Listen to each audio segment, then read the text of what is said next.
Buenas a todos, bienvenidos a una nueva tertulia de Voces en Libertad organizada por Caminos de Libertad. En esta fantástica serie de tertulias siempre comienzo con, resumiendo lo que hemos hecho, porque ya llevamos, con este serían 15 diálogos, 15 tertulias. Hemos hablado casi de todo, ¿no? De responsabilidad cívica, de libertad de expresión y fake news, de pobreza, empleo, del futuro de las empresas. Y hoy nos toca un tema, yo creo, muy interesante, ¿no? Racismo, discriminación y corrección política. Siempre iniciamos con esta sentencia del precio de la libertad es la eterna vigilancia, la famosa frase de Jefferson basándose en John Philpott Curran, y por ello, y como liberales, debemos de estar vigilando constantemente para que nuestra estructura de derechos y libertades por lo menos no empeore, ¿no?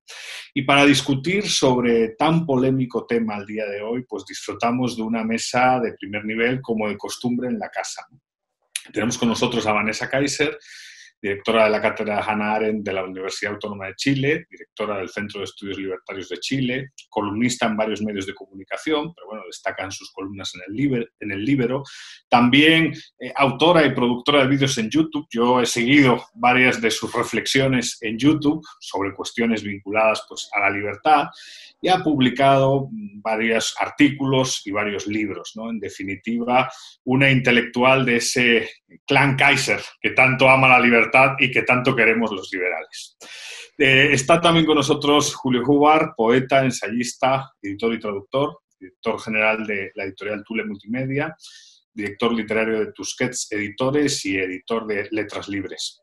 Miembro de varios consejos de redacción, Biblioteca de México, la Gaceta del Fondo de Cultura Económico, y ha curado y editado obras de Octavio. También soy escritura, ¿no? Octavio Paz cuenta de sí.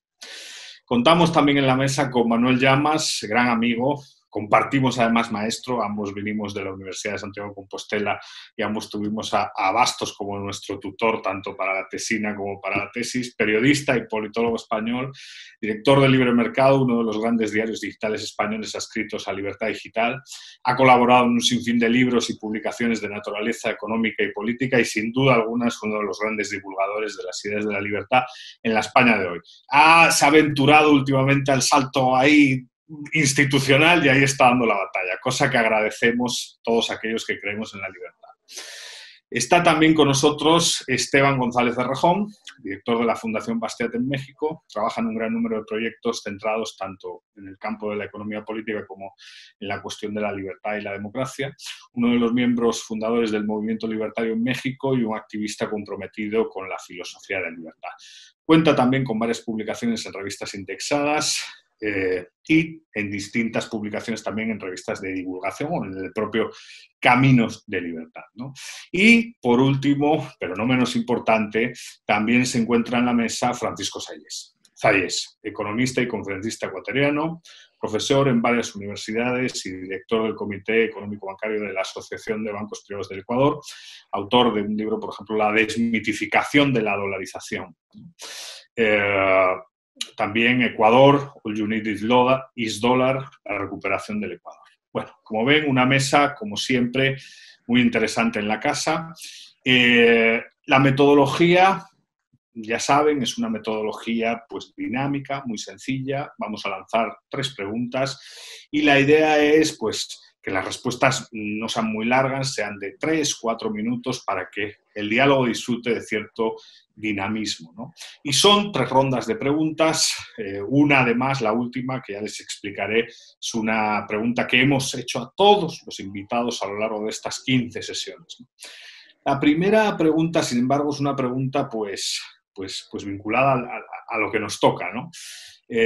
¿Cómo ven la situación a nivel global y en sus países, ¿no? ¿De verdad hay evidencia empírica que justifica esta narrativa racista y esta recuperación de esa agenda pues en favor del racismo y de crítica a la xenofobia, de todo eso. Hay elementos que justifican la recuperación de esos temas a raíz, en la mayoría de los casos, pero no en todos los casos, del asesinato de Floyd, o no, o es una estrategia pues, de los liberticidas con objeto de desestabilizar aún más los sistemas en los que nos toca vivir. Y para iniciar, pues le damos la palabra a Vanessa, que me consta que es un tema que le interesa, este de la corrección política, además muy vinculado al último libro de Axel, ¿no? Vanessa, bienvenida, muchas gracias. Muchas gracias, Eduardo. Saludos a todos los que componen este panel y a nuestros telepensantes, porque he llegado a la conclusión que los televidentes ven televisión y los telepensantes ven programas como este. Así es que, habiéndolos saludado, les cuento un poco cuál es mi impresión al respecto. No sé si están familiarizados con la obra de Carl Schmitt. Para mí es muy importante en el análisis político que hago respecto de lo que ha significado recoger minorías, a veces en torno a temas raciales, otras veces en torno a temas de diversidad sexual, otras veces en torno a temas de, por ejemplo, acá nosotros tenemos el pueblo mapuche, ¿no es cierto?, que vive una realidad que está siendo manipulada hace mucho tiempo por grupos que tienen vínculos con el narcoterrorismo, etc. Entonces, ¿y por qué Carl Schmitt? Porque Carl Schmitt dice que la política es aquella relación amigo-enemigo en que uno, en última instancia, ve al enemigo como alguien existencialmente, que en su existencia es un enemigo. ¿A qué vamos con esto de la existencia? Que cuando tú eres culpable por haber nacido hombre, por haber nacido blanco, por haber nacido negro, por haber nacido mujer, cuando tú eres culpable por el hecho de nacer judío, y lo que se va a hacer contigo es digamos, una justicia, sobre la cual no hay nada que tú puedas decir algo, porque no tiene que ver con tus acciones, no tiene que ver con tu libre arbitrio, no tiene que ver con lo que ha sido tu historia de vida, ni cómo has tratado a otras personas, simplemente es la culpa por haber nacido de un determinado modo. Bueno, hoy día eso es lo que se vincula a esa relación amigo-enemigo que está asociada a la existencia. Lo que está en juego acá es una forma de hacer justicia que se inspira en la teoría schmittiana, que es la que está a la base del fascismo, de la praxis fascista de la política, donde la política se desarrolla entre grupos de amigos y enemigos que en el extremo están dispuestos a aniquilarse los unos a los otros. Entonces, ¿cómo funciona en términos prácticos esto? Cuando se declara con Fukuyama, ¿no es cierto?, el fin digamos, de todo tipo de amenaza a la democracia liberal y el libre mercado, la izquierda se empieza a cuestionar, bueno, ¿cómo volvemos a la política? Y toman a Carl Schmitt. Y Carl Schmitt, ¿qué es lo que propone? Propone como praxis tomar cualquier situación que esté instalada en el tejido social y polemizar en torno a ella. Y ojalá hayan heridos, ojalá hayan víctimas, y polemizar y transformarlo en una bandera de lucha que nuevamente separe a la población entre amigos y enemigos. Eso es lo mismo que vemos en cierto feminismo. Hay un cierto feminismo que se ha instalado respecto de lo masculino y de los hombres en esa relación amigo-enemigo. Y lo vemos también en todo este levantamiento de grupos que en el fondo puede haber históricamente, obviamente que uno puede hacer el análisis, ¿no es cierto?, de injusticias, pero el punto es que acá se trata del abuso del poder. Eso es lo que un liberal deberá estar mirando, ¿dónde hay abuso de poder? Y si uno ve las democracias que están siendo hoy día sacudidas por esta ideología schmittiana de praxis fascista, nunca habían tenido tanta capacidad de integrar a las minorías, de dar espacio de representación, de que ellas mismas tuviesen libertades para desarrollar su tipo de vida. Por lo tanto, desde mi punto de vista, lo que nosotros estamos viendo es un ataque a la cultura cristiana occidental que cristalizó en las democracias constitucionales, en los derechos individuales, y este ataque viene desde una cierta ideología marxista o posmarxista deconstruccionista, fundada en una idea de que lo político es el concepto que provee Carl Schmitt en su obra. Muchas gracias. Le vamos a dar la palabra entonces ahora a Julio. Julio, bienvenido. Gracias, estoy de acuerdo con lo que acaba de decir Vanessa. A mí ese señor Carl Schmitt me da mucho miedo, me asusta mucho.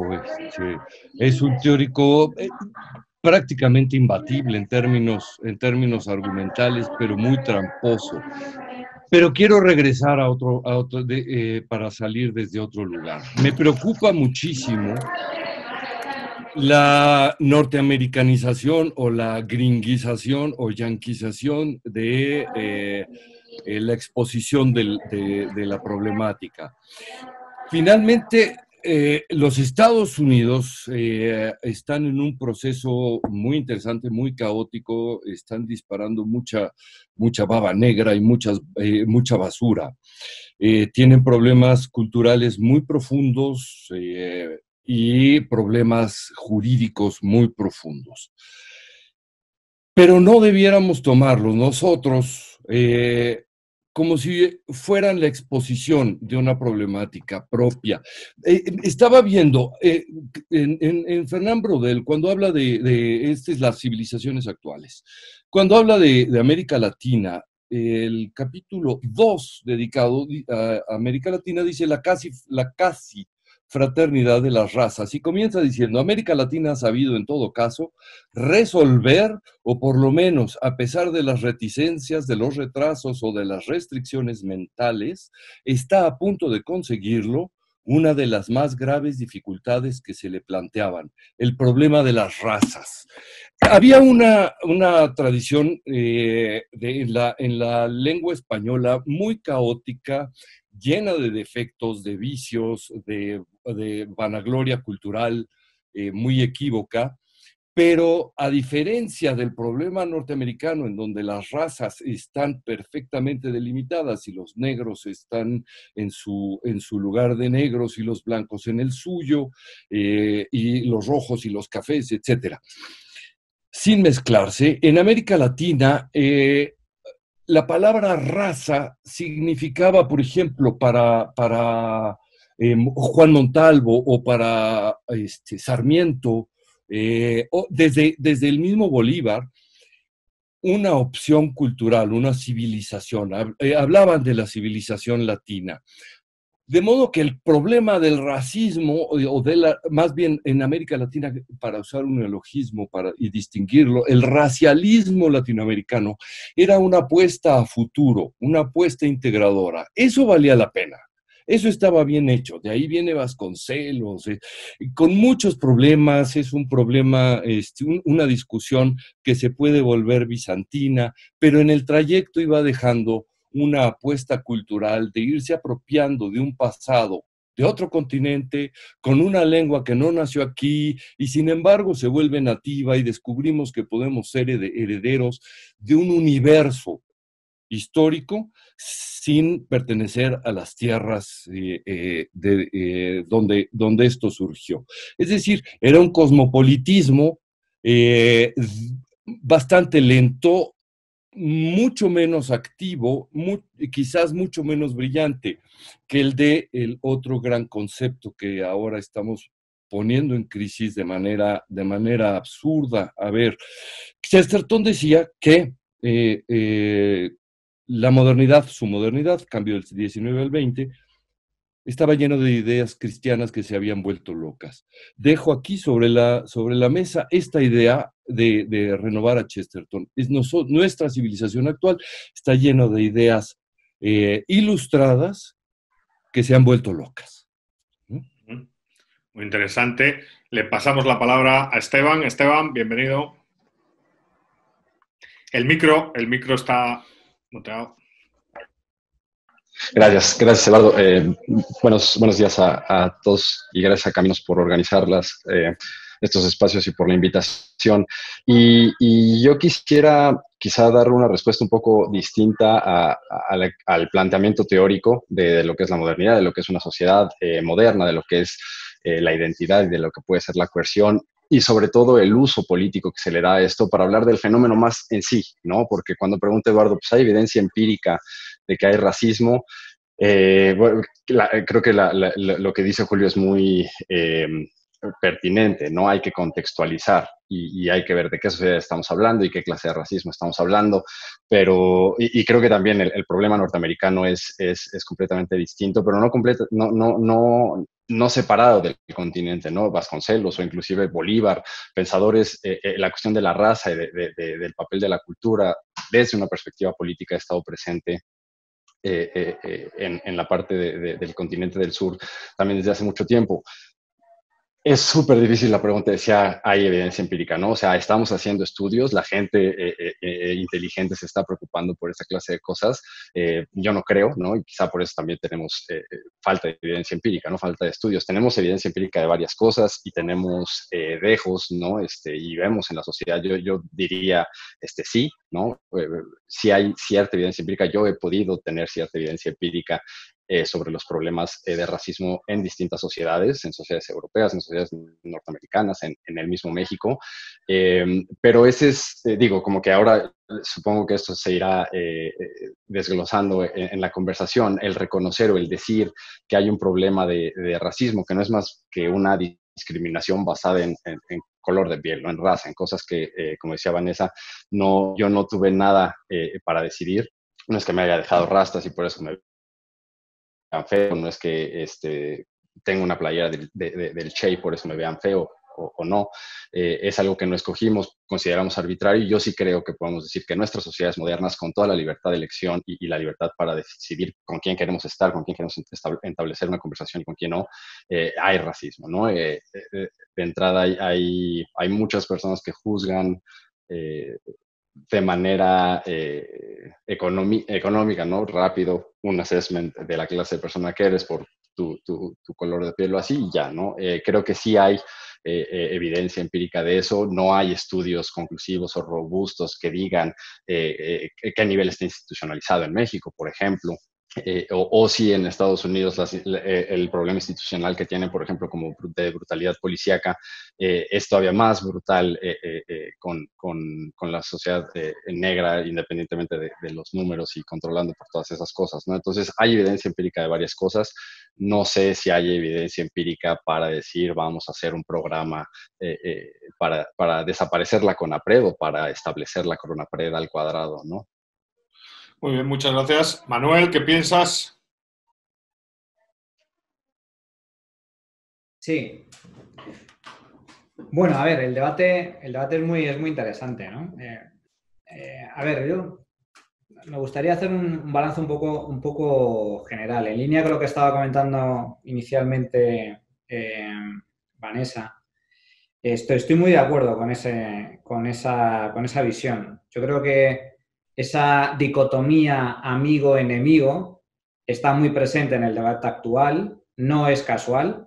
Yo creo que forma parte de una clarísima estrategia política por parte de la izquierda, por parte del marxismo, del posmarxismo, como se quiera, o neomarxismo, como que se quiera denominar, y que no es más ni menos que el famoso debate burgueses-obreros, empresario-trabajador, explotador-esclavo, de épocas de hace un siglo, ¿no? De hace un siglo, de hace 2 siglos, solo que ahora no es una dicotomía dividido en 2 enfoques, un amigo y un enemigo, es decir, la sociedad dividida en 2 bloques, sino que la sociedad se divide en múltiples bloques o colectivos.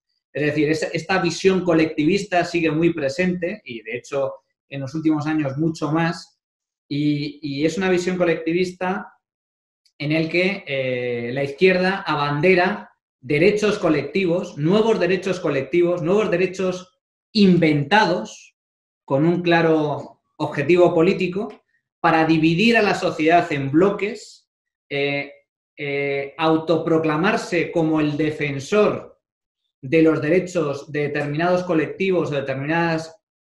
Más allá de las minorías, ¿eh? O sea, no estamos hablando solo de minorías raciales, sino que estamos hablando de grandes mayorías en muchos casos, porque la izquierda se ha autoproclamado en defensor, en el único y auténtico defensor del derecho de las mujeres, por ejemplo. Es el nuevo feminismo, ¿no?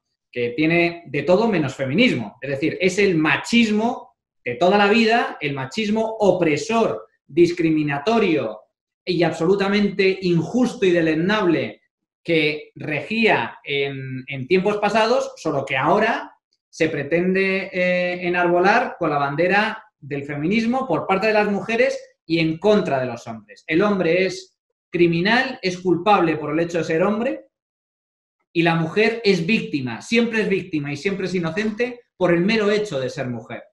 Y en base a eso, la izquierda considera que las mujeres tienen que tener unos derechos diferentes y superiores a los del hombre. Eso es la ruptura absoluta de la igualdad ante la ley, es la ruptura absoluta del Estado de Derecho, es volver a la sociedad de clases del pasado, es romper con los principios básicos del liberalismo, de las democracias liberales y representativas, es romper con los principios básicos de la civilización, ni más ni menos. Por lo tanto, yo creo que esa dicotomía está muy presente, insisto, creo que su característica esencial es que la izquierda o el nuevo marxismo ya no divide la sociedad en dos bloques, burgués, obrero, sino en múltiples colectivos, dividiendo de esta forma la sociedad. Y además se da en unas circunstancias paradójica, ¿no? Porque se produce en el momento en el que nunca antes en la historia de la humanidad hemos tenido más libertad que ahora. Nunca, jamás. Nunca antes en la historia de la humanidad la democracia representativa ha estado tan extendida como en estos últimos años. Nunca antes la humanidad ha disfrutado del actual nivel de riqueza que existe a nivel global.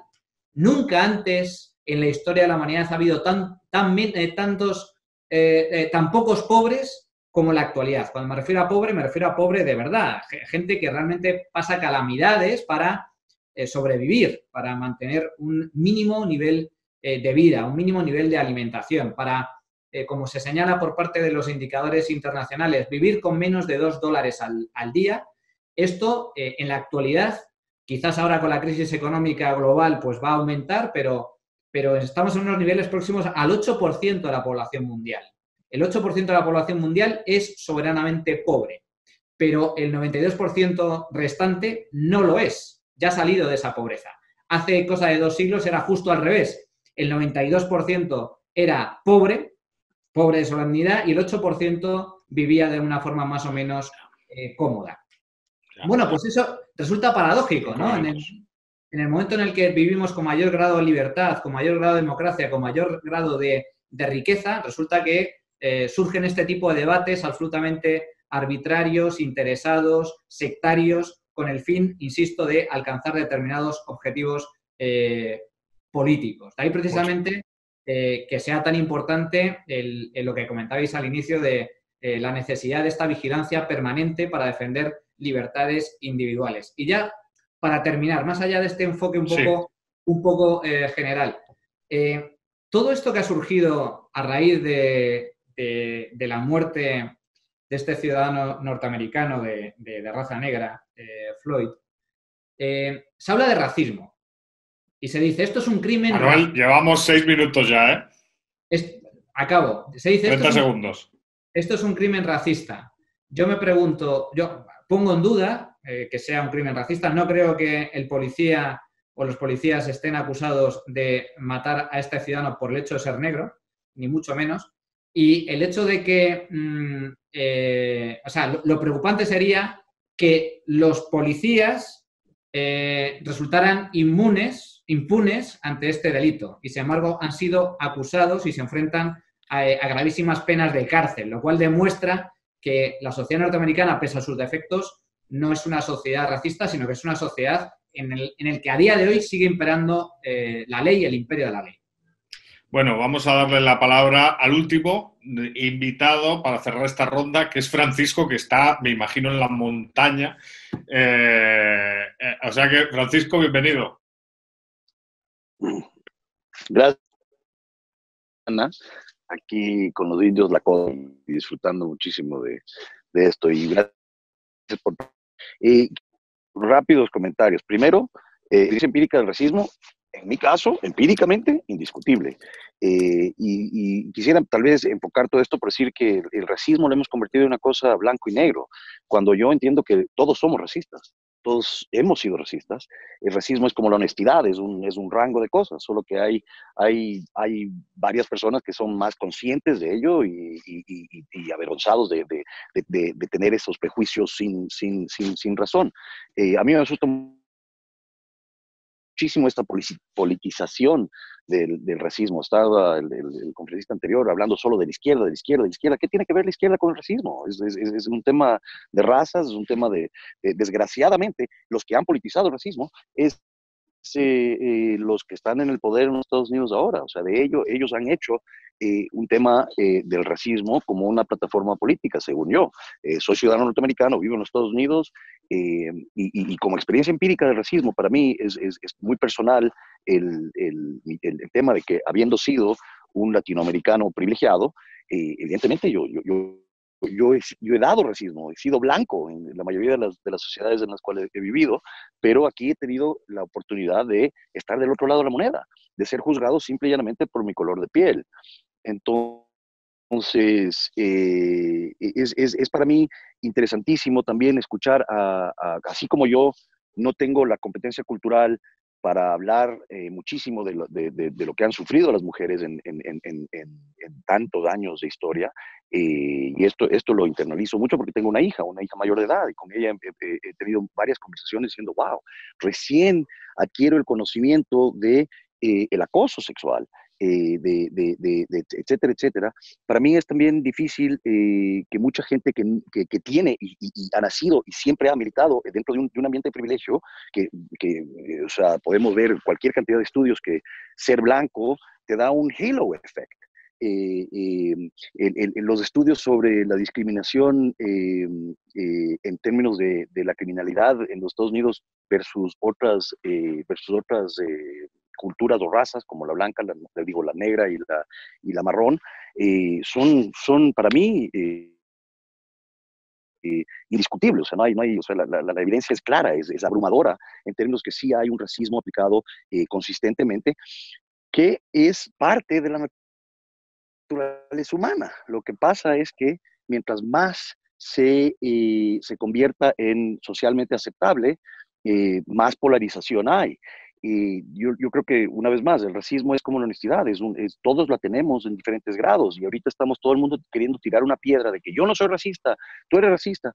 Todos somos racistas en diferentes grados, y todos, por supervivencia, hacemos un prejuicio de los otros seres humanos. En los primeros 30 segundos de encontrarte con otro ser humano, tú ya haces una idea de que si es alguien con el cual puedes cooperar o no puedes cooperar, y lo haces no necesariamente verbalmente. Hay muchísima comunicación no verbal que crea estas potenciales distanciamientos. Entonces, también quisiera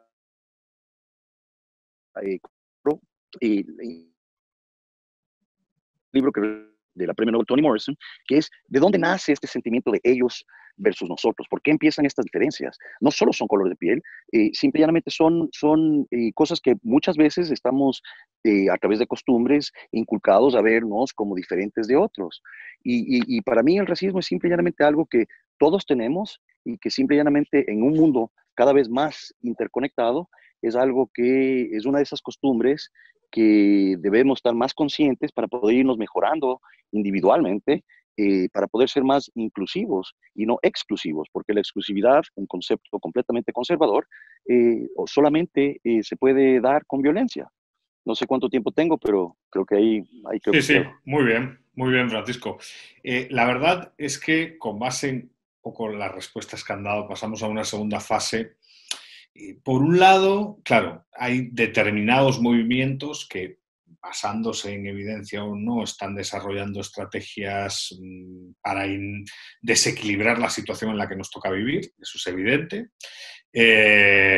Todo esto de la destrucción de estatuas y de borrar la historia de los pueblos creo que va más allá de Estados Unidos, ¿no? A día de hoy está teniendo lugar en varias partes de América Latina, está teniendo lugar en partes de Europa.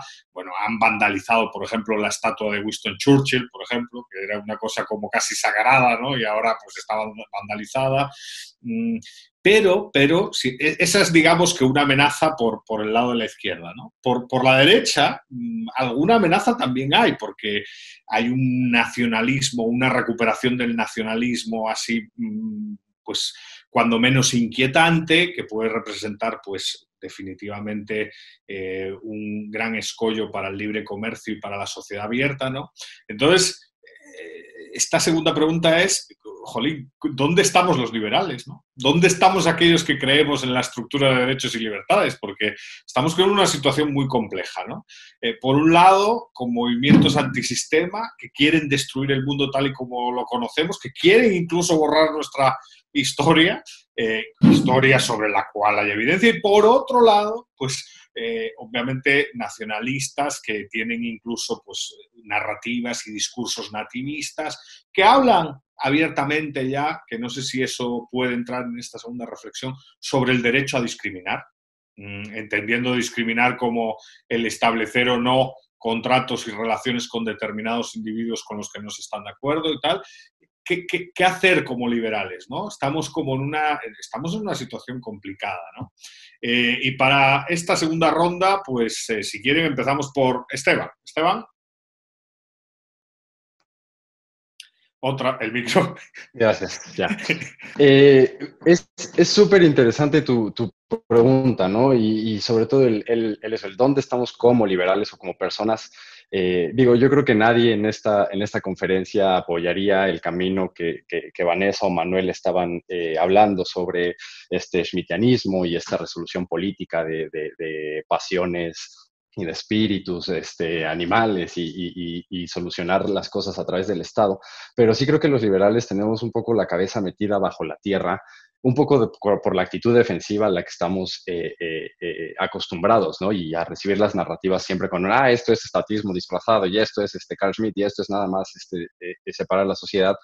Y estamos siendo incapaces de entender realmente que hay un problema, ¿no? Esto que mencionaba Manuel, sí estoy completamente de acuerdo. Floyd fue un caso que llegó a los medios, que se procesó y que tuvo un resultado relativamente rápido. Hay cientos, digo, por la clase de temas que estudio, sigo mucho feed de brutalidad policíaca y el número de casos justo alrededor de lo de Floyd, hubo chavo que estaba corriendo en Georgia, el papá y el hijo le dispararon, bueno, también acabaron, ¿no? Y alguien podría decir, el sistema norteamericano, bueno, llevaban meses, estaban identificados los agresores, todo ya estaba, ¿no? O sea, un sistema moderno o liberal que nosotros creemos que a veces tenemos en estas democracias constitucionales, estamos muy lejos de tener una de las promesas básicas de los que creen en el gobierno para asegurar la libertad, ¿no? Que es pues, garantizarte tu seguridad y si no, pues al menos que se procesen lo que se hace mal, ¿no? Otra vez, en Estados Unidos no creo que sea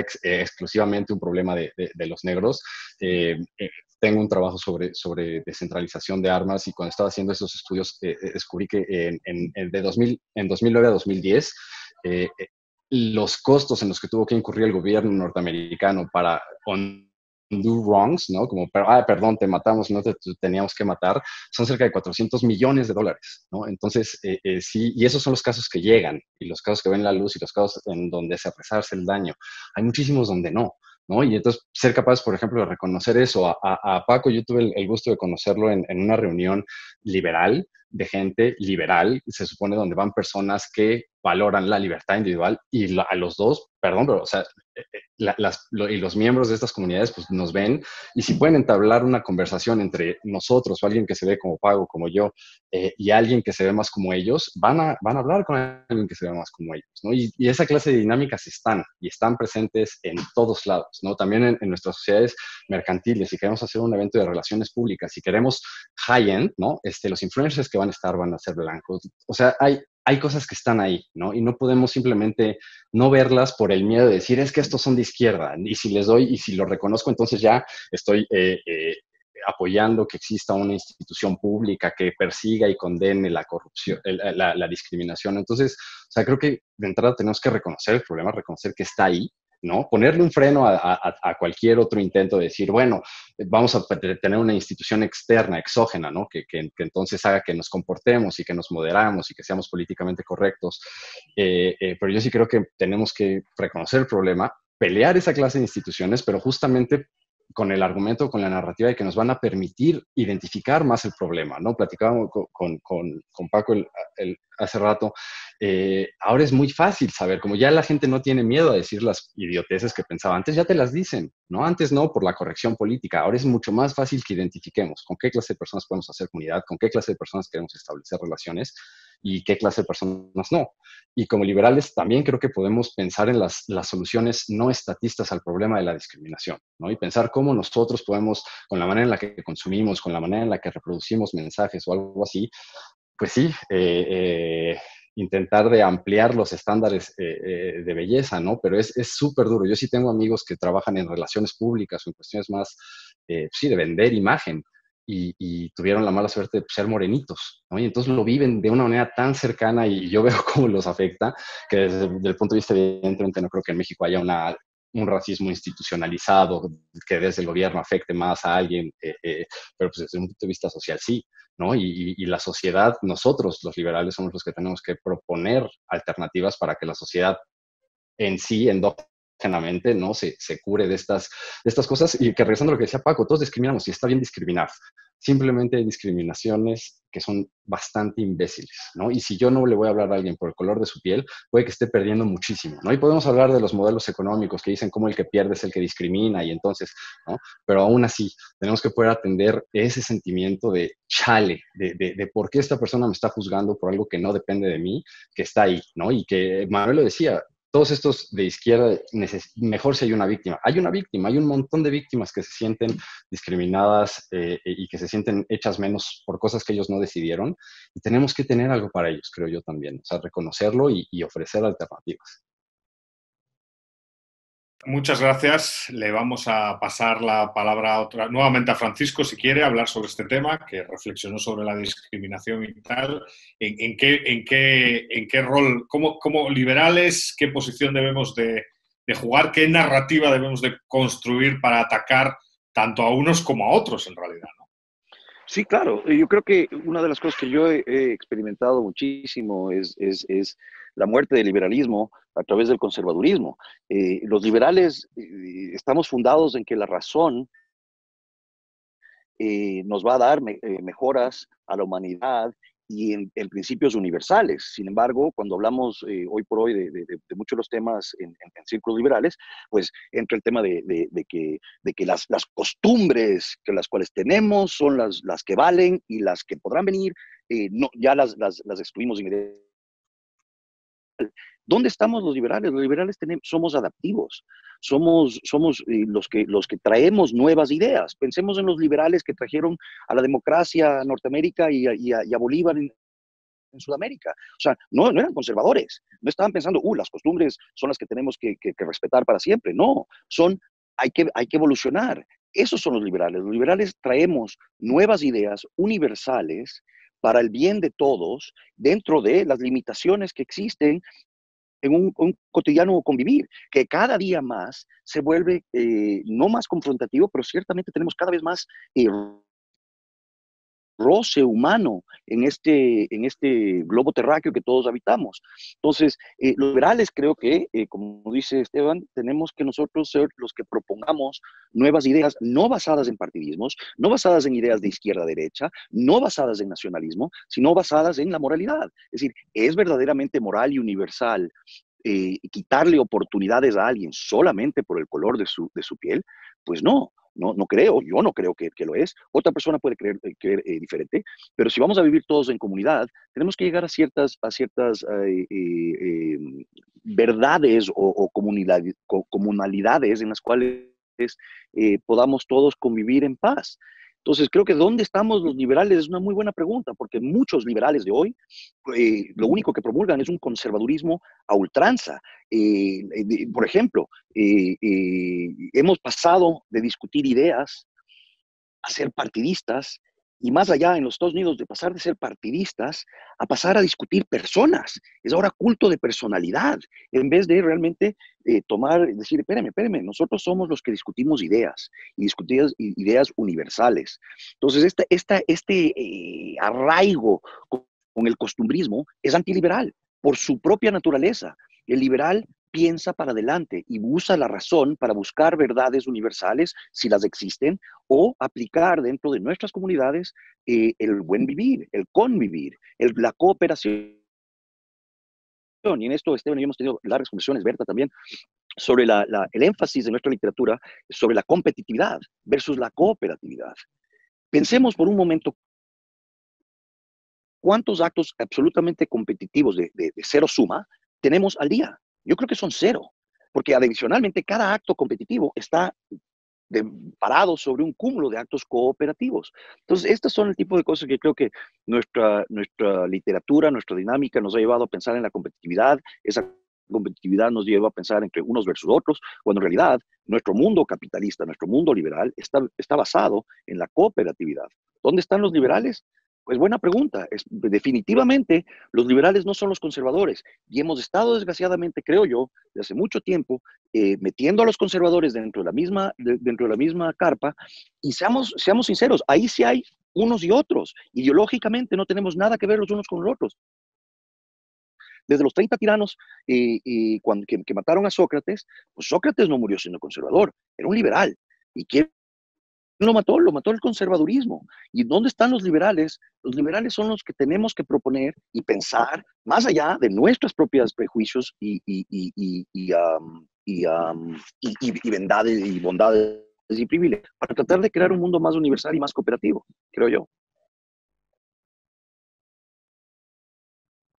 Muy bien, muchas gracias, Francisco. Le vamos a dar la palabra a Julio. Julio, ¿qué opinas al respecto?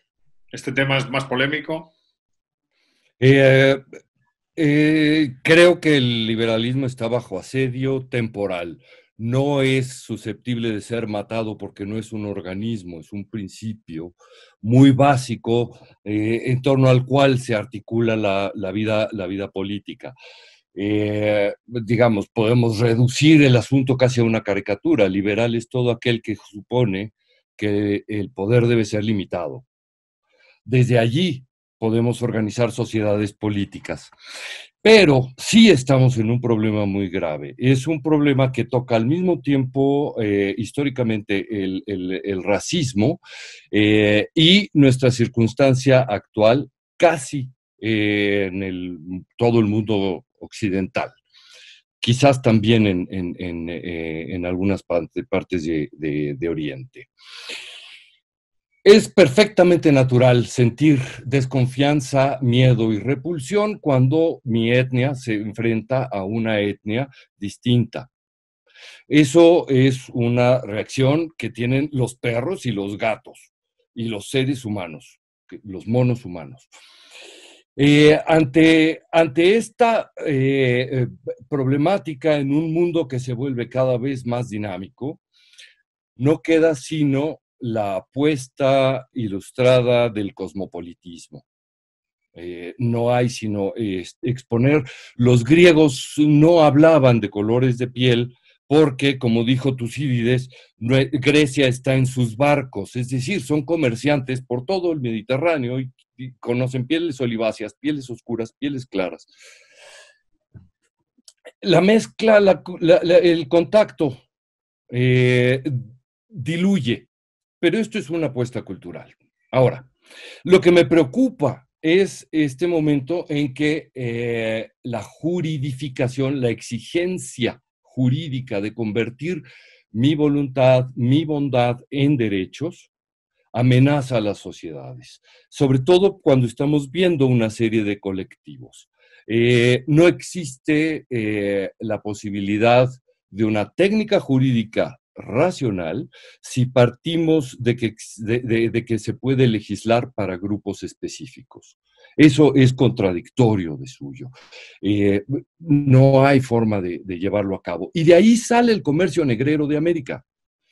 Cuando Bartolomé de las Casas logra, con una historia formidable, admirable, obtener la firma real para las leyes nuevas de Indias, las leyes establecen que el indio no puede ser puesto en esclavitud. La palabra técnica es servidumbre porque se supone que ya no había esclavitud.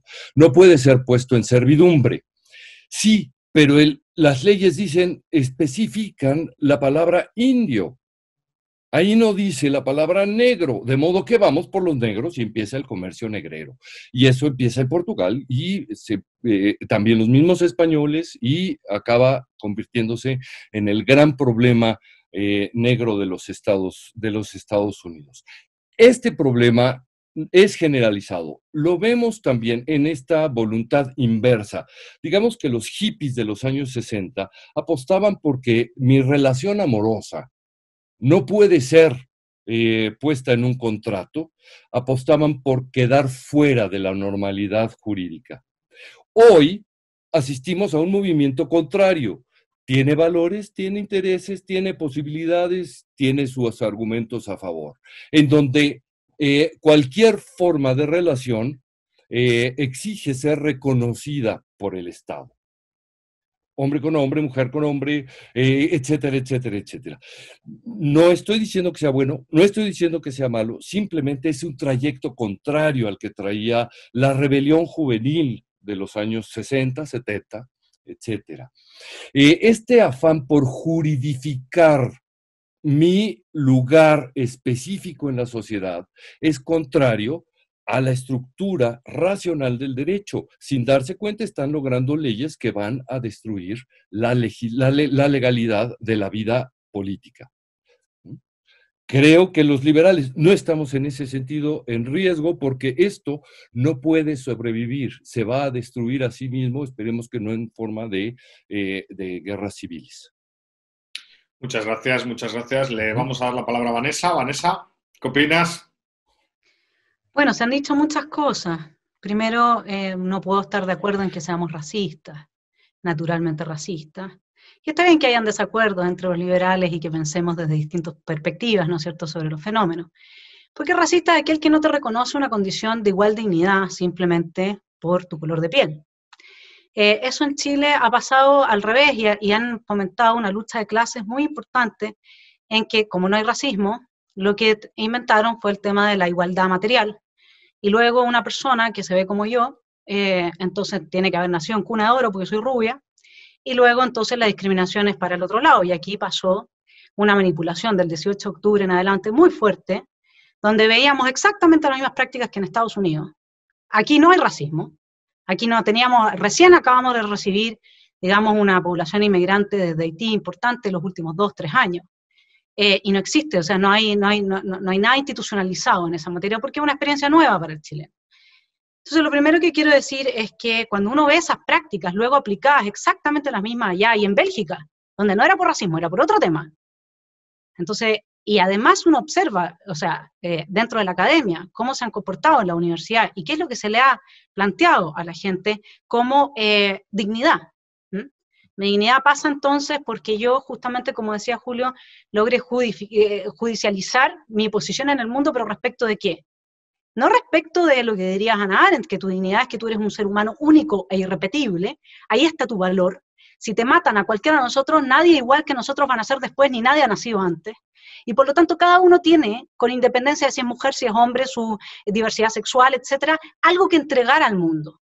Tiene una perspectiva que entregarle al mundo común, desde el cual podamos avanzar en la respuesta a los problemas que nos aquejan en conjunto, sin un top-down, sino que todos en esa condición de igualmente libres que nos reconocemos a pesar de nuestras diferencias.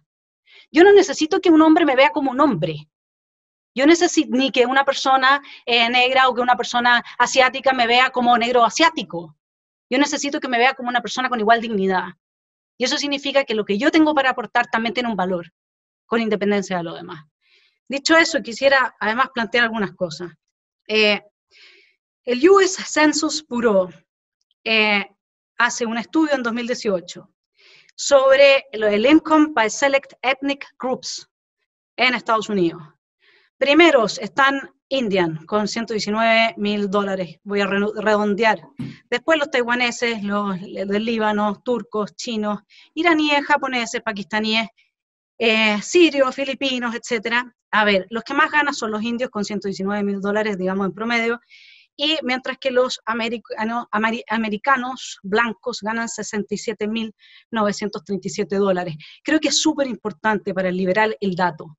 Yo estoy de acuerdo con los expositores anteriores en que el relato también es importante y que hay que integrar y hacerse cargo de que existe dolor, de que existe dificultad. Pero cuando a mí me hablan de la dificultad de las mujeres, perdónenme que les diga, los hombres se suicidan a nivel mundial 4 veces más que las mujeres. Y no fue a las mujeres a las que mandaron de carne cañón a la guerra. La diferencia es que hay unos que se están quejando y los otros no. Así que creo que hay que siempre tener el dato a la mano. Y acá tengo de Statistical Research Department, julio de 2020, number of people shot to death by the police in the United States from 2017 a 2020 by race. A ver, 2017, gente blanca asesinada por policías, 457.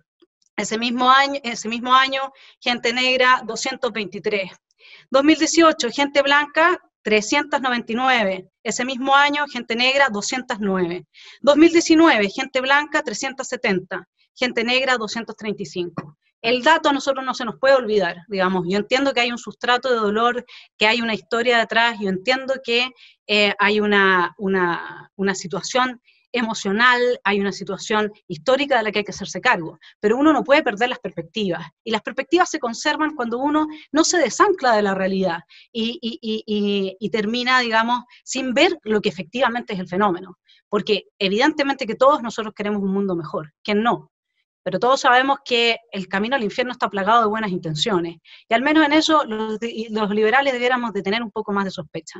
Luego, frente al conservadurismo, para mí los neoconservadores son los neoinquisidores. Para mí la gente que no dejó que avanzara el libre mercado como venía avanzando y la integración de las minorías y su reconocimiento es la gente que hoy día son los conservadores. No son los conservadores clásicos que van a la iglesia, no, son los conservadores que reditúan la lucha porque tú eres diferente, existencialmente distinto, y me voy a quedar con eso porque lo vi en Chile. El fenómeno de Floyd en Estados Unidos partió el 18 de octubre y acá los motivos eran otros. Y las fórmulas y los métodos eran exactamente los mismos. Y el grito de la víctima frente a un supuesto opresor, que es el sistema, que es el capitalismo, encarnado en no sé quiénes, y etcétera, etcétera, era cambiarle, es el mismo formato. Y ese formato yo lo he estudiado, lo he visto, y además yo fui visitante del sector de la izquierda varios años, como para no estar muy consciente, digamos, de lo que hay detrás. Entonces, para mí esos son los conservadores. Luego, hay un sector de conservadores con los que se puede dialogar. Yo tengo un hermano mayor con el que tenemos un programa de YouTube que se llama La Bella y la Bestia. Él es el conservador, así que él es la bestia, y yo soy la bella, que soy liberal, ¿no es cierto? Y conversamos justamente como en este intento de ver temas como la inmigración, temas como el tamaño del Estado, etcétera, ¿dónde podemos encontrar un sustrato común? ¿No es cierto? Porque está claro que en la izquierda no va a haber, digamos, o sea, esas políticas schmittianas y el Estado totalitario, eso es parte de la izquierda, no es parte ni del conservadurismo, digamos, tras la división de la Iglesia y del Estado, ni del liberalismo. Y yo creo que si hay algo en lo que nos podemos poner de acuerdo, es que el Estado tiene que tener el tamaño más pequeño posible, que el Estado no tiene que intervenir en la vida de los ciudadanos, que tenemos que aceptar que haya una pluralidad, como dice John Rawls, que yo lo encuentro bien de izquierda, pero digamos que tiene cierto tinte medio liberal todavía que uno abraza, digamos. En las sociedades hay pluralidad de formas de vida. Yo no puedo avanzar una ley desde el Estado que destruya a los conservadores, o que destruya a las minorías sexuales, o que destruye a personas de determinada raza. Eso no puede pasar. Luego, que las sociedades son imperfectas porque el ser humano es imperfecto, por supuesto que sí. Que hay una pulsión de no reconocerse en el otro cuando hay diferencias muy grandes, también. Pero si nosotros trabajáramos la empatía, si nosotros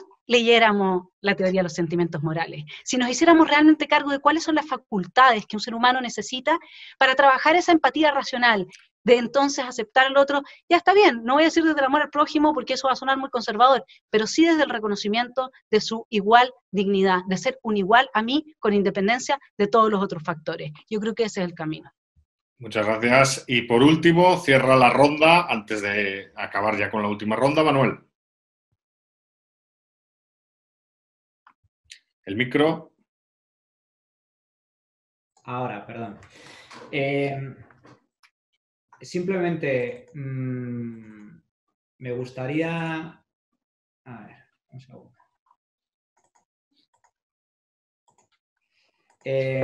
Me gustaría simplemente hacer un brevísimo recordatorio, porque a veces los liberales nos autoflagelamos pensando que somos una minoría, los auténticos antisistemas somos nosotros, ¿no?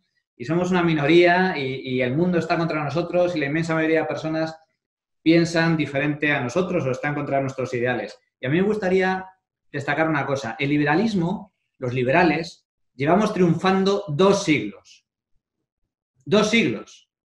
El liberalismo triunfó con Montesquieu y la separación de poderes. El liberalismo triunfó con la Revolución Americana. El liberalismo triunfó con la Revolución Industrial. El liberalismo triunfó con la caída del muro de Berlín, con la caída del comunismo, el colapso del comunismo.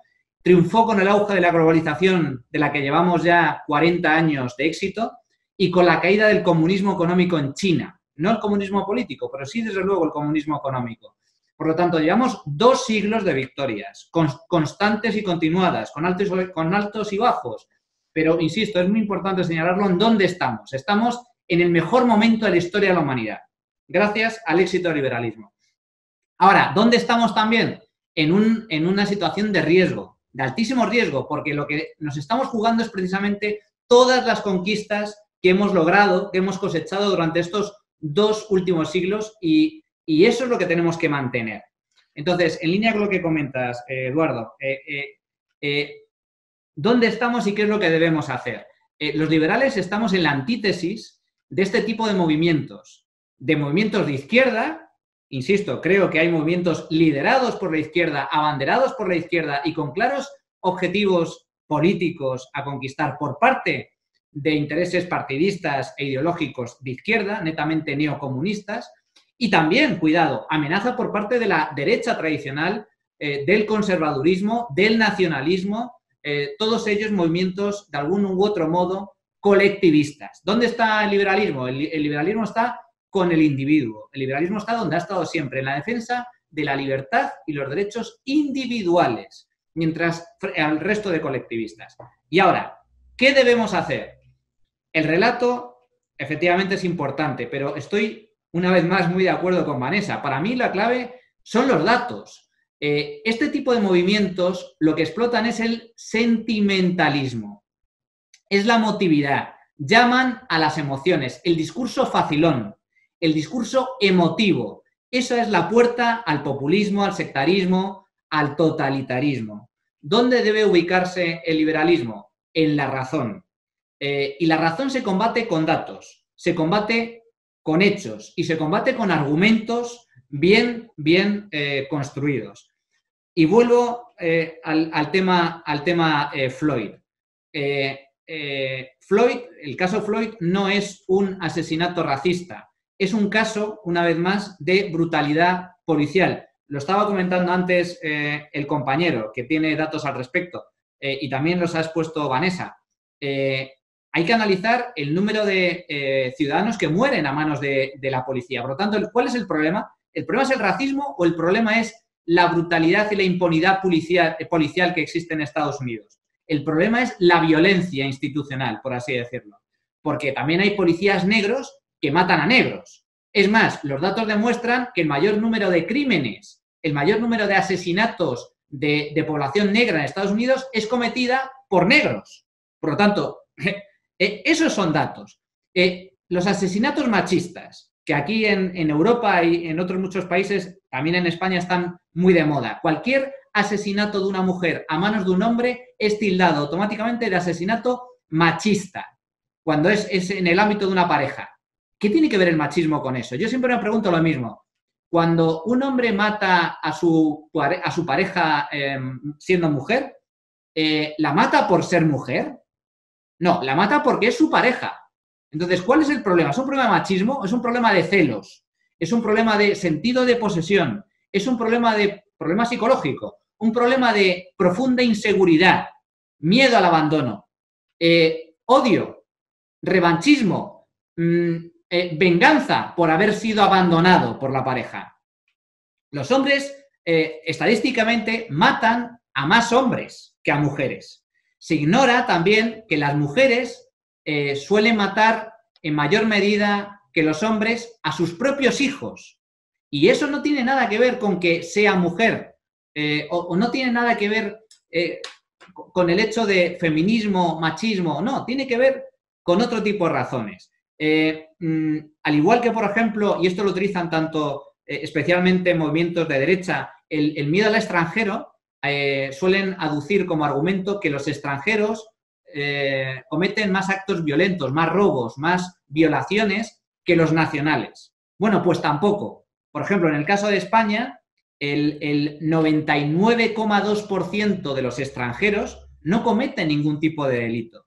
Y sin embargo, con este tipo de discursos se culpabiliza, se identifica, se señaliza a todo un colectivo. Los extranjeros son malos. Cuando te vas a las estadísticas, ves que el 99,2% de los extranjeros no cometen ningún tipo de delitos. La población extranjera reclusa es inferior a la población española reclusa. El número de violaciones que se cometen en España es muy superior en números absolutos el de los propios españoles que el de los cometidos por extranjeros. Por lo tanto, el tema de la explotación del dato creo que es fundamental, añadido al relato, pero el dato es clave. Muy bien, muchas gracias. Pues vamos a la última ronda, que es una ronda breve, es una ronda, piénsenla como una declaración de YouTube breve para formar parte de la familia de Caminos de Libertad, porque la idea seguro que Berta y Pepe Torra y toda la gente de la organización pues harán vídeos súper bonitos señalando intervenciones de unos y de otros, ¿no? Y es una pregunta de carácter general. Hemos sufrido una crisis sanitaria que ha, bueno, por varias razones aumentado el poder del Estado. Han tenido lugar sucesos que son los que han protagonizado la conversación del día de hoy de carácter pues opresivo por parte de la policía, que han despertado algo que ya estaba en determinados movimientos antisistema y de izquierdas a nivel global. Y la pregunta, si la segunda pregunta era sobre dónde estamos los liberales, esta última es ¿qué nos espera a futuro, ¿no? ¿Vamos hacia un mundo a corto plazo con menos derechos y libertades individuales? ¿O esta situación de excepción, tanto en lo político como en lo económico como en lo social, no solo provocado por la pandemia, sino por la acción de estos movimientos sociales alrededor de los cuales hemos discutido hoy, representa una ventana de oportunidad para la libertad, ¿no? ¿Cómo ven el futuro a corto y medio plazo, ¿no? ¿Vamos hacia un mundo de menos libertad y de más estatismo, sea de un lado o del otro, o hay una ventana de oportunidad para la libertad? Le voy a dar la palabra a Julio en la primera intervención de esta última ronda. Julio. Bien, empiezo solamente señalando que los embates que ha sufrido el liberalismo de la derecha y de la izquierda coinciden en un punto que es el que articula toda la teoría de Carl Schmitt, soberanía. Ese es un concepto que debiéramos estar haciendo pomada. Bueno, ¿a qué nos vamos a enfrentar? No nos vamos a enfrentar a un liberalismo simple. Vamos a tener que luchar para convencer a los demás. Es lo único que puede hacer un liberal, convencer a los demás, porque el embate que viene por un lado y por otro lado supone que esta soberanía tendrá que darnos cobija bajo su manto, protección, e incluso a nuestros cuerpos. No, somos seres en riesgo. Estar vivo es estarse muriendo. Y vamos a tener que asumir una serie de riesgos, vamos a tener que aprender, pero para los liberales sí estoy de acuerdo, partimos del individuo como racionalidad primera. Y desde allí debiéramos estar legislando y desde ahí debiéramos estar articulando nuestra sociedad política racionalmente. Pero tenemos que aprender que no existe más que como caso de lógica. Mi cuerpo tiene una responsabilidad ante los demás cuerpos. El individuo no existe aisladamente y yo soy responsable no solo de cuidar mi cuerpo, he adquirido una responsabilidad. Estos movimientos antivacunas o estos movimientos que se niegan a utilizar las medidas, a fin de cuentas, están exacerbando una idea equivocada del individuo. No es posible suponer que el individuo sea autárquico por completo. Es necesario regresar a Adam Smith.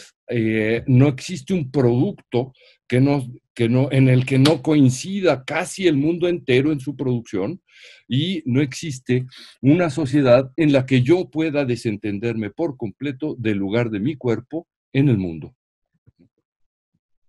Muchas gracias, Julio. Le damos la palabra a Francisco. Francisco, bienvenido de nuevo. Gracias. Yo pienso que ¿a dónde vamos? Bueno, para un liberal, supongo que siempre tenemos que estar pensando que la evolución es mejor, ¿no? Si no, ¿para qué ser liberales? ¿Para qué? Entonces, yo creo que no. Pienso que el paradigma que estamos viendo hoy con el COVID nos ha enfrentado muchísimo a que problemas globales necesitan cooperación global. Y pienso que lo que va a devolverse en el mundo es muchísimo más, en cierta medida, un comunitarismo. Es decir, ¿de dónde se basan las leyes? ¿Cuál es el concepto de rule of law de Hayek? Es un estado de moralidad en la sociedad. Yo veo esto mucho aquí en Montana y en otros lados donde la gente, o sea, ponerse una máscara para protegerte a ti mismo y proteger a otros, se ha vuelto un tema partidista, se ha vuelto un tema de us versus them, ustedes son los que, se ha vuelto un tema polémico. Y yo le pregunto a mucha gente cuando estoy en esta conversación, le digo, oye, ¿pero tú respetas la ley de tránsito?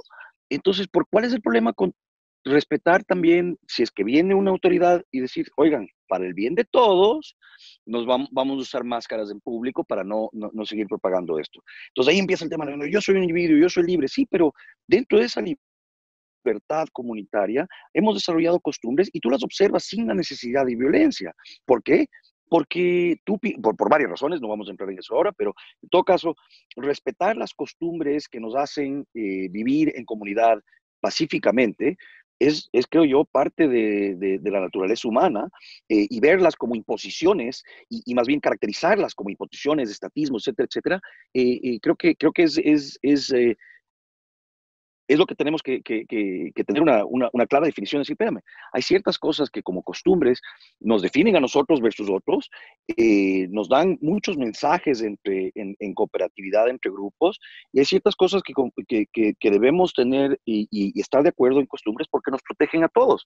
Entonces pienso que este debate entre us versus them y la colectividad nos va a forzar como liberales a estar en la primera línea, en la línea del debate entre cómo evitar que exista violencia para imponer sobre otros derechos que no son derechos al final porque no son universales, para disque protegernos a todos. El tema para mí viene una vez más las costumbres que funcionan y ser observadas por todos y eliminar a los freeriders. Fue una respuesta un poquito divagada, pero bueno, es lo mejor que tengo ahora en Montana. Muy bien, Francisco, muchas gracias. Le damos la palabra a Vanessa. Vanessa. Bueno, muy de acuerdo con Francisco esta vez. Creo que efectivamente integrar al otro en nuestro análisis, digamos, del bien y fundar costumbres sobre esa base, la base de que yo no soy solo en la vida, digamos, y que formo parte de una comunidad, y creo que es el camino, en términos amplios, muy, muy de acuerdo. Ahora, que yo he desarrollado una cierta teoría respecto de lo que viene, se las voy a brujear aquí. Maquiavelo habla de que hay dos tipos de pueblos en El Príncipe, ¿no? Cuando lo aconseja para que gobierne o conquiste a uno u otro. Uno son los pueblos acostumbrados a la esclavitud y los otros son los acostumbrados a la libertad. Y sobre los que habla de la libertad dice, a ellos nunca les vas a poder imponer un príncipe extranjero, es muy difícil. Entonces yo creo que hoy día, después, el mundo post-pandemia, esta es mi intuición, va a seguir un poco esa ruta. Van a haber pueblos en que se va a ampliar enormemente el poder del Estado, un Estado que está tomando esa forma en Chile, lamentablemente, desde un populismo extractivista, y que nosotros todos sabemos a dónde conduce, en el extremo, y otros pueblos que van a exigir como nunca, después del desengaño, porque aquí viene un gran desengaño, con la crisis económica, la pauperización de la calidad de vida de la gente, con esto de que esta va a ser la primera generación que no va a poder imaginarse en mucho tiempo que va a estar mejor económica y materialmente de lo que estaban sus padres o quizás de lo que estaba hace 5 años atrás o hace 2 años atrás. El retroceso en términos económicos es tan brutal que va a haber un efecto psicológico. Entonces, esta población, cuando se dé cuenta de que nos metieron a los sanos en confinamiento, habiendo podido mantenernos trabajando con las distancias necesarias, con la mascarilla, como decía Francisco, etcétera, con el cuidado por el otro, evidentemente, esta generación va a sufrir de una gran decepción respecto a la democracia. La democracia de gobernantes que en el fondo por salvar sus puestos atendieron a los gritos destemplados de papi Estado, ven a ayudarme. Y creo que entonces lo que viene para esos pueblos libres es pasar del paradigma pandemiocéntrico a un paradigma inmunocéntrico, donde, como decía Julio, cada uno se haga cargo de su salud y de su vida, digamos, y obviamente que integrando lo que decía Francisco.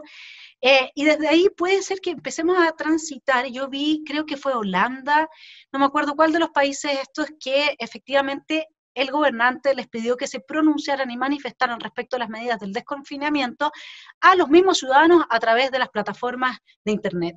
Y ahí les quiero dejar una recomendación, porque hay un muy buen libro de Thomas Malone que se llama Superminds, donde él muestra cómo se pueden integrar la inteligencia artificial a la inteligencia humana en estas superminds, que son plataformas que permitirían tener una liquid democracy, por ejemplo, que es una democracia en la que entonces, como yo ya no quiero a este gobernante tomando decisiones por mí para salvarse su propio pellejo, yo para este tema voy a elegir a este especialista que me represente, cada tema que se vaya planteando. Y eso va generando entonces una disolución de esta concentración de poder que siempre corrompe a quienes llegan a los cargos políticos. Así es que yo creo que ahí habría un camino muy interesante con sistemas antifrágiles, como dice Nassim Taleb, ¿no es cierto?, que sean capaces de sacar de las crisis una situación mejor aún de la que hubiesen estado sin la crisis. Esos son los sistemas antifrágiles. También ese libro es muy bueno de Nassim Taleb, también se lo recomiendo. Bueno, sobre esa base es que mi mundo se transforma un poco en maniqueo con estos costumbres más, bueno, lo vemos con Putin, ¿no? O sea, tenemos un nuevo zar. Esas costumbres que están instaladas en los pueblos, yo creo que hoy día van a hablar mucho de lo que viene. Muy bien, muchas gracias. Le damos la palabra a Manuel. Manuel. Sí, ¿a dónde vamos? Bueno, pues vamos a... ¿Dónde vamos? ¿Dónde estamos realmente? Yo creo que hay una serie de amenazas que son evidentes. Por un lado, la crisis sanitaria, se ha intentado combatir por parte de los distintos gobiernos mediante la puesta en marcha de medidas absolutamente inéditas, con un aumento del poder del Estado absolutamente colosal, mediante la aprobación de estados de excepción y estados de alarma que confieren al gobierno poderes extraordinarios para, por ejemplo, limitar la circulación o para, por ejemplo, como ha sucedido en muchos países, obligar a la población, a cientos de millones de personas, a quedarse en sus casas. Las primeras imágenes de esta crisis sanitaria, todos lo recordaréis, esta crisis surge en Wuhan y la primera sorpresa fue el régimen chino, dictatorial, comunista, obliga a toda la provincia de Wuhan, creo recordar 60 millones de personas, a encerrarse en sus casas. Y entonces hubo un curioso debate en el que se decía, bueno, esto es algo impensable en una democracia o en una economía de libre mercado. Pocos meses después, esas mismas medidas fueron adoptadas por muchos países, entre ellos España.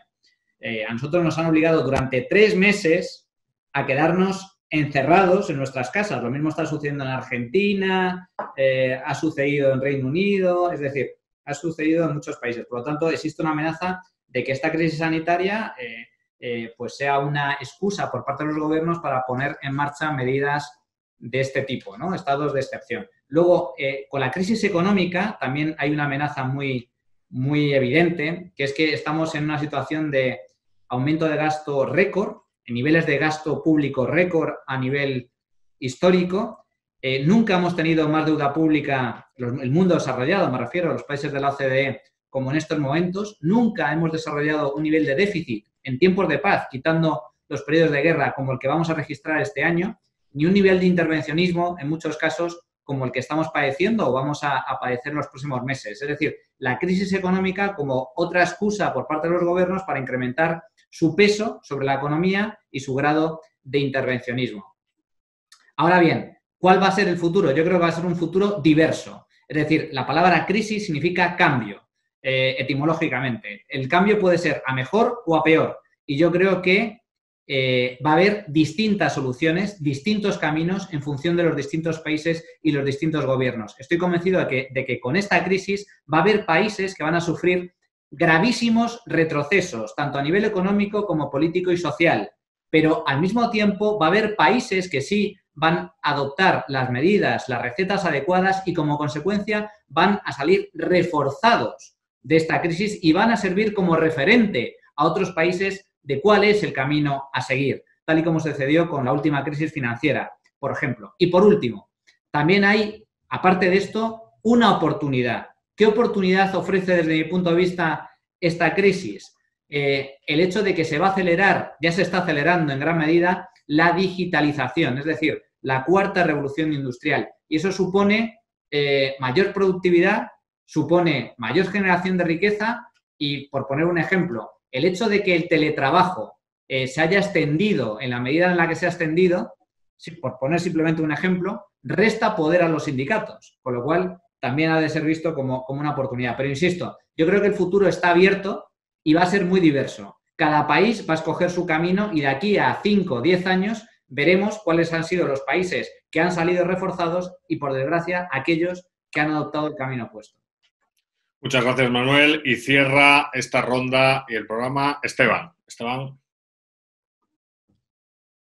El micrófono. Sí, de acuerdo con Manuel en el sentido de que bueno, va a variar, vamos a tener, hay una ventana de oportunidad, pero me acuerdo de una de las conversaciones que estaba teniendo con Alberto Medina al inicio de la pandemia, donde todavía estaba muy poco claro, ¿no? Si íbamos a poder sacar algo positivo o no los liberales. Y yo ahorita estoy mucho más pesimista que hace algunos meses y sobre todo no tanto por el mundo, porque el mundo ya sabemos cómo es, sino por nosotros, el clan de las personas que favorecen cierto tipo de soluciones por sobre otras. Y resumiré el punto en dos ideas, ¿no? Defender y convencer, creo que han sido cosas que hemos estado hablando aquí. Y por el lado del convencimiento, me parece que tenemos el panorama bastante negro, ¿no? Porque para convencer tenemos que ser capaces de entablar una conversación. Y es muy curioso, ¿no? Porque estamos hablando de la empatía y de la necesidad de tener empatía para solucionar el problema. Y por el otro, nos escudamos atrás de los datos para decir que un problema que nosotros no consideramos relevante no existe para las personas que lo consideran relevante, ¿no? Y a veces hasta podemos caer en errores. Nosotros los liberales no hemos sido nunca de los datos agregados, ¿no? Nos preocupan más las historias individuales, pero luego podemos cometer errores. Por ejemplo, Vanessa llega y dice, ¿no? Income por raza, y entonces da una lista donde los blancos están hasta el final. Esa gráfica ha estado circulando en muchos grupos conservadores principalmente, y es una gráfica, por ejemplo, de household income, ¿no? Entonces ahí, por ejemplo, alguien le podría decir a Vanessa, bueno, pero la composición de una familia, sobre todo en Estados Unidos, del hiperindividualismo de los blancos, que a los 18 los corren de la casa frente a los indios, tienen múltiples ingresos, ¿no?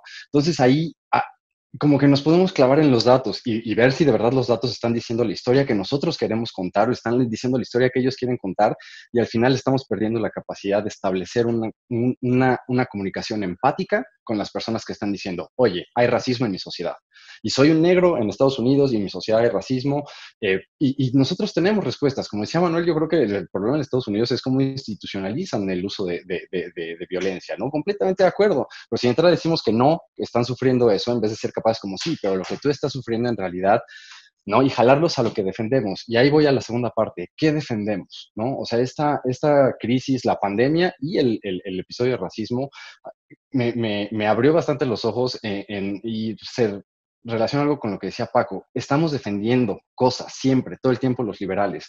Manuel hablaba de las victorias del liberalismo, ¿no? O esta clase de cosas que sí, es cierto, pero también somos incapaces pues de mirar hacia atrás y decir, perdón, pero yo sí creo que la revolución norteamericana habrá sido fabulosa, la Declaración de Independencia súper bien, yo nunca lo hubiera firmado. Hoy, a los estándares morales que creo que compartimos todos nosotros, era una bestia infirmable. ¿Por qué? Porque reconocía la esclavitud, porque era racista, ¿no? Y no es que podamos decir, ay, bueno, pero en su tiempo había liberales completos en esa época denunciando esa clase de cosas. Caminos de la Libertad tiene una publicación de sus clásicos con Lysander Spooner, anarquista norteamericano, criticando las injusticias fundacionales del experimento occidental capitalista por experiencia. Bueno, ¿somos capaces de reconocer que había fallas ahí o no? ¿No? O sea, podemos decir, sí, está mal, la verdad es una institución corrupta desde el inicio, o no, la vamos a defender, perdón, pero yo no la defendería. O con el tema del desempeño económico en la pandemia, ¿no? O sea, nosotros o muchos de los que estamos aquí criticábamos los mercados y cómo están intervenidos por los estados y cómo están en unos niveles completamente artificiales y no naturales. Llega algo que puede limpiar o que puede ser una especie de cleanse para los mercados y, no, ahora defendemos el GDP. Entonces creo que este escenario pandémico y la explosión del unrest social nos demostró que no somos buenos para convencer ni para defender, porque no somos capaces de reconocer lo que le importa al que está enfrente y no somos capaces de liberar nuestro equipaje ideológico de cositas que están ahí, pero que la verdad yo no las defendería, ¿no? Entonces yo, como un liberal que defiende la libertad individual, que defiende la libertad económica, puedo mirar atrás sin problemas y reconocer todos los problemas que ha tenido Occidente, desde el racismo, la explotación, la violencia, lo que sea, y entonces eso ya nos abre la puerta quizá a comunicarnos con otras personas que mientras no seamos nosotros capaces de hacerlo, pues va a llegar el schmittiano político de izquierda o de derecha y vamos a seguir como siempre. Bueno, pues por mi parte nada más, ha sido un diálogo muy plural, muy abierto, ha sido un verdadero placer. Cuídense mucho en estos periodos, como dice Vargas Llosa, tiempos recios, en estos tiempos recios.